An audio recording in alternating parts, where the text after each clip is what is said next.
Hello दोस्तों, नमस्कार। SM किसी चैनल में मैं आप सभी लोगों का दिल से बहुत बहुत स्वागत करता हूं। दोस्तों, इस वीडियो में हम लोग बात करने वाले कुछ पर्टिकुलर स्टॉक से रिलेटेड जो कि आने वाले हफ्ते में मतलब 8 जून से ये जो हफ्ता कल से स्टार्ट होने वाला है, 8, 9, 10, 11, 12 एंड 13। यस दोस्तों, सैटरडे भी कुछ इंपॉर्टेंट स्टॉक है जिससे रिलेटेड आप लोगों ने, इवन दो बाजार क्लोज रहेगा बट आप लोगों ने उनके ऊपर फोकस रखना चाहिए। सो ऐसे कुछ स्टॉक्स है जो कि बाजार को यहाँ पे अच्छा खासा हिला भी सकते हैं। सो उन स्टॉक के ऊपर आप लोगों ने नज़रें रखनी है। देखिए, अलग अलग स्टॉक का अलग अलग इवेंट होता है। कुछ कंपनी के रिजल्ट रहेंगे, कुछ कंपनियां अभी अनलॉक 1.0 देखेंगी, मतलब वहाँ पे उनके बिजनेस रिज्यूम होने जा रहे कितने टाइम के बाद। उसी के साथ साथ कुछ कंपनी के ऑलरेडी रिजल्ट आ चुके हैं, वो यहाँ पे रिएक्शन देंगे कि कैसे बाजार को उनके नतीजे लगे। सो ऐसे अलग अलग स्टॉक है जो कि बाजार को हिला सकते हैं, उनके ऊपर हम लोगों ने नज़रें रखनी है। सबसे पहले बात करें तो आप लोग देख सकते हैं 8 जून मतलब कल के ही दिन बाजार वापस ओपन हो रहा है, मंडे के दिन। तो यहाँ पे आईटीसी, इस स्टॉक के ऊपर आप लोगों ने नज़र रखनी है क्योंकि होटल रेस्टोरेंट से रिलेटेड जो हम लोगों ने बात की अनलॉक 1.0, यहाँ पे होटल एंड रेस्टोरेंट को रीओपन करने की यहाँ पे बात कर दी है। सो उसमें आईटीसी के ऊपर आप लोग नज़र रख सकते हो। उसी के साथ साथ अगर हम लोग बात करें वेस्ट लाइफ डेवलपमेंट, यस दोस्तों, मैकडॉनल्ड्स आप लोगों ने ज़रूर सुना होगा, उसका तो बर्गर ज़रूर आप लोगों ने खाया भी होगा। सो वेस्ट लाइफ डेवलपमेंट, ये स्टॉक में निवेश करोगे तो मैकडॉनल्ड में ही निवेश करने के बराबर है। सो इस स्टॉक में भी आप लोग नज़रें ज़रूर जमा के रख लेना, जो कि अच्छा खासा यहाँ पे बाजार को हिला सकते हैं। Jubilant food works, Domino's pizza आप लोगों ने ज़रूर खाया होगा। तो ऑलरेडी डोमिनोज की सर्विसेज तो चालू थी, ये मैं इसलिए बता रहा हूँ क्योंकि मेरे एरिया में चालू थी, इसलिए मैं आप लोगों को बता रहा हूँ। तो अभी ये और इफिशिएंटली काम करना शुरू कर सकते हैं। सो इन स्टॉक के ऊपर आप लोगों ने नज़रें रखनी है। उसी के साथ साथ अगर हम लोग और आगे जाए तो इंडियन होटल, इस कंपनी के ऊपर भी आप लोगों ने यहाँ पे नज़रें जमा के रखनी है। एंड आप देख सकते हो कि मंडे को ही ये सारी चीज़ें ओपन होगी, तो फ्राइडे के दिन भी हम लोग को अच्छा खासा यहाँ पे रिस्पांस देखने को मिला था। 8, 8.5, 9% तक जंप यहाँ पे देखने को ऑलरेडी मिल चुकी थी। सो कल ये स्टॉक कैसे रिस्पांस देते हैं मार्केट को, ये अभी हम लोग को यहाँ पे देखना है। बट येस, बाजार में ज़रूर हलचलें क्रिएट कर सकती है। उसी के साथ साथ कुछ और भी स्टॉक है दोस्तों। अबाउट इंडिया, आप सभी लोगों को ऑलरेडी पता है, अबाउट इंडिया ये मेरा फेवरेट स्टॉक बन चुका था। फार्मा सेक्टर में हम लोगों ने 4 स्टॉक ऐड किए थे, उसमें ये स्टॉक था। एंड रिजल्ट इस कंपनी के कल आने वाले हैं। रिजल्ट से पहले आप देख सकते हैं इतनी बड़ी रैली, मतलब कुछ ना कुछ ये यहाँ पे हम लोगों को देखने को तो ज़रूर मिलेगा, कुछ ना कुछ आउटकम यहाँ पे आने वाला है। एंड प्लस फार्मा की कंपनी है, बीच में आप सभी लोगों को पता है अबाउट इंडिया, ये कंपनी आप लोगों को, इसकी पेरेंट कंपनी आप लोगों को विदेश में भी देखने को मिलेगी। सो वहाँ पे कंपनी ने टेस्टिंग किट निकाले थे, 5 से 15 मिनट में आप लोगों को कोरोना है या नहीं इसका रिजल्ट समझेगा। सो वहाँ पे वो विदेश की कंपनी, बट ये जो सब्सिडरी कंपनी उसको भी तो उसको डायरेक्टली ना इनडायरेक्टली फ़ायदा मिलेगा। सो ये भी चीज़ हम लोग देख सकते हैं कि इस वक्त इनके रिजल्ट कैसे रहेंगे, इसके ऊपर नज़र रहने वाली है। एंड यहाँ पे रिजल्ट से पहले ही आप लोग देख सकते हैं, जैसे कहा मैंने कि कल इनके रिजल्ट आने वाले, ऑलरेडी ये स्टॉक इतना तेज़ भाग चुका है, 600 पॉइंट की रैली आप लोग देख सकते हैं, क्या गजब की रैली है। सो कुछ ना कुछ हम लोग को यहाँ पे ज़बरदस्त देखने को मिलने वाला है। सो इस स्टॉक के ऊपर भी आप लोगों की नज़रें रहनी चाहिए, जो कि अभी हम लोगों ने रिसेंटली ही पेंडेमिक के दरमियान इस स्टॉक को अपने पोर्टफोलियो में जगह दे दी थी। उसके बाद मीडिया सेक्टर का बहुत ही एक शानदार शेयर्स जो कि स्मॉल कैप से जुड़ा हुआ है, आप लोग ऐसे भी बोल सकते हो।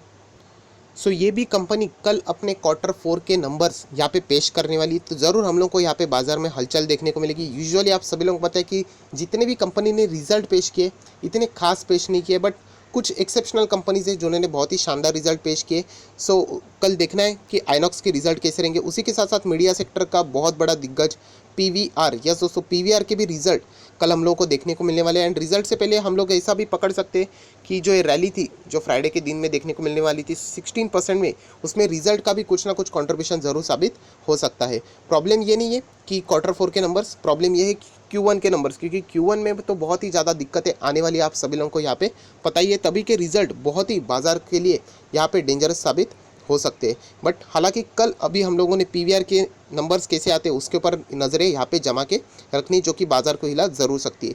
उसके बाद बहुत ही पॉपुलर कंपनी टाइटन, एंड ये तो इंडेक्स में आने वाली स्टॉक है, मतलब आप अंदाज़ा लगा सकते हो कि इनके रिजल्ट कल जो आने वाले अच्छे आए या फिर बुरे आए, बाजार के ऊपर इसका बहुत ही ज़बरदस्त प्रभाव पड़ने वाले। तो इस स्टॉक के ऊपर भी आप लोगों ने बहुत ही कड़ी नज़र रखनी है।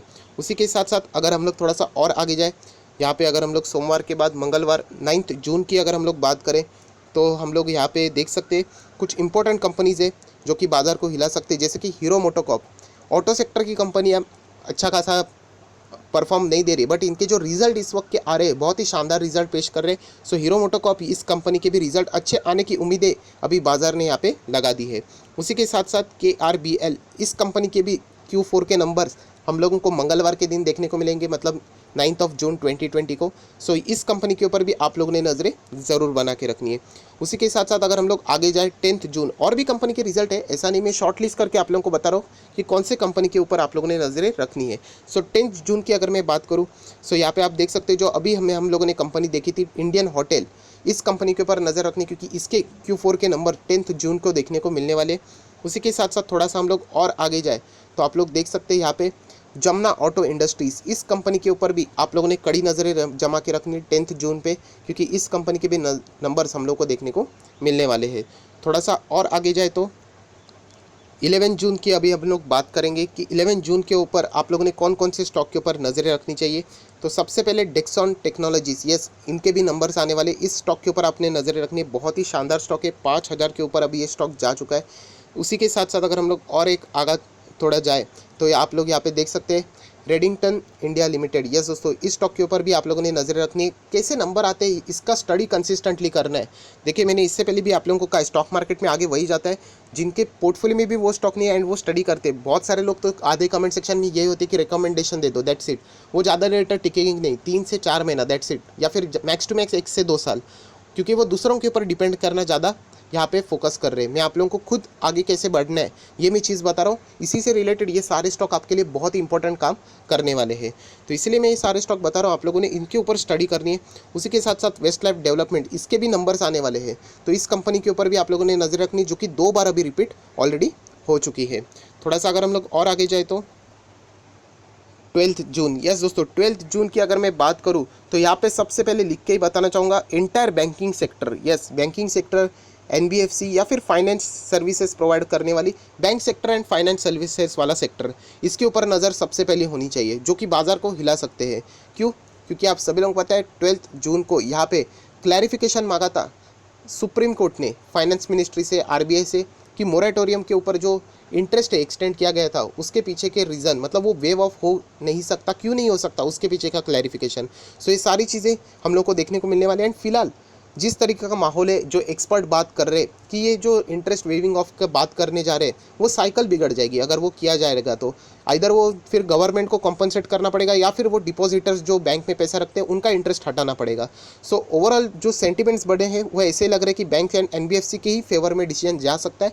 सो 12 जून को बैंक्स एंड एनबीएफसी, इनके ऊपर आप लोगों ने फोकस नज़रें जमा के रखनी, जो कि एक बहुत ही बड़ा दिन साबित होने वाला है। उसी के साथ साथ और भी कुछ चीज़ें रहेंगी, जैसे कि आयशर मोटर्स, इसके भी Q4 के नंबर से हम लोग को देखने को मिलने वाले। कंपनी है बहुत ही बढ़िया, बट क्या करें, कोविड-19 प्लस ऑटो सेक्टर में होने वाली गिरावट, इसकी की वजह से हम लोगों को ये स्टॉक पिटते हुए देखने को मिला। महिंद्रा एंड महिंद्रा, इस कंपनी के ऊपर भी आप लोगों ने नज़रें जमा के रखनी है।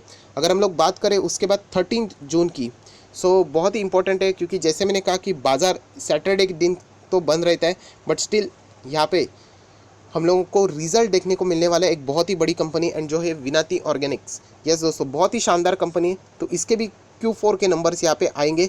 इवन दो ये मार्केट को ड्यूरिंग द मार्केट रिजल्ट नहीं आएंगे, बट येस फ्राइडे के दिन हम लोग को बहुत कुछ हलचल देखने को मिलेंगे, एंड प्लस जो रिजल्ट सैटरडे के आएंगे वो मंडे के दिन रिएक्शन भी हम लोग को देखने को मिलने वाला है। सो ऐसे बहुत कुछ स्टॉक्स है जो कि मैंने आप लोगों को लिस्ट बना के यहाँ पे पेश करके बता दिया कि कौन कौन से स्टॉक है जो कि यहाँ पे बाज़ार को अच्छी तरीके से प्रभावित कर सकते हैं। एंड अगर हम लोग बात करें जैसे कि 8, 9, 10, 11, 12 एंड 13, उसमें से जो 12 जून है बहुत बहुत ज़्यादा इंपॉर्टेंट रहने वाला है यहाँ पे, जो आप सभी लोगों को पता है।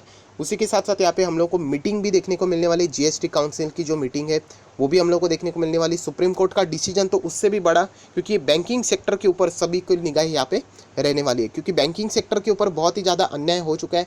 बहुत सारी जो चीज़ें हैं, देखिए अल्टीमेटली सरकार को, जो आम आदमी है, जो उन्हीं को यहाँ पे राहत पहुँचानी है। सो अल्टीमेटली किसी ना किसी को तो नुकसान बेयर करना पड़ेगा। जो फिलहाल बैंकिंग सेक्टर के ऊपर कुछ ज़्यादा ही यहाँ पे आ रहा है, जैसे कि आईबीसी कोड का सस्पेंशन होना 1 साल के लिए, मोरेटोरियम एक्सटेंड कर जाना, उसके बाद भी एक्सटेंड करने के बाद अभी इंटरेस्ट जो उसके ऊपर लगाने की बात करी, इंटरेस्ट ऑन इंटरेस्ट, उसका भी वेविंग ऑफ से रिलेटेड बातें कर जाना, एंड उसका अगर वो हो जाता है तो 2 लाख करोड़ तक का नुकसान ये बैंक्स को झेलना पड़ेगा, ये आरबीआई ने बोल दिया है।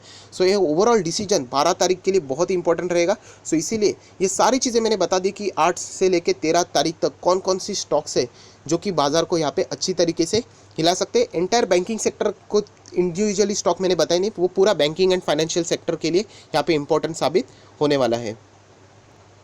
वीडियो को क्लोज करने से पहले यही कहना चाहूँगा दोस्तों कि और भी कंपनी के रिजल्ट आने वाले, ऐसे नहीं कि और भी बढ़िया कंपनी, बट यहाँ पे मैंने शॉर्ट लिस्ट करके आप लोगों को बता दिया कि सीखना है आप लोगों को। मैं कमेंट सेक्शन में देखता हूँ बहुत सारे लोगों का एक ही फोकस रहता है कि बस रिकमेंडेशन बोल दो, बाय बोल दो एंड टारगेट बता दो। कुछ फ़ायदा नहीं है ऐसा करके, आप लोग टेम्पररी स्केल के लिए मार्केट में आ जाओगे। मैं आपको लिख के बता देता हूँ, ऐसा एटीट्यूड रखने वाले लोग मैं बहुत सारे स्टूडेंट्स को पढ़ा चुका हूँ, मैं देख चुका हूँ, जिनका सिर्फ टारगेट होता है कि बाय बता दो, टारगेट बता दो, स्टॉप लॉस बता दो। ये अगर आप खुद फाइंड आउट करने जाओगे तो आगे आप कुछ ना कुछ अपने आप में बोलते हैं ना प्रोग्रेस ला पाओगे। इसलिए मैंने ये चैनल खोला है।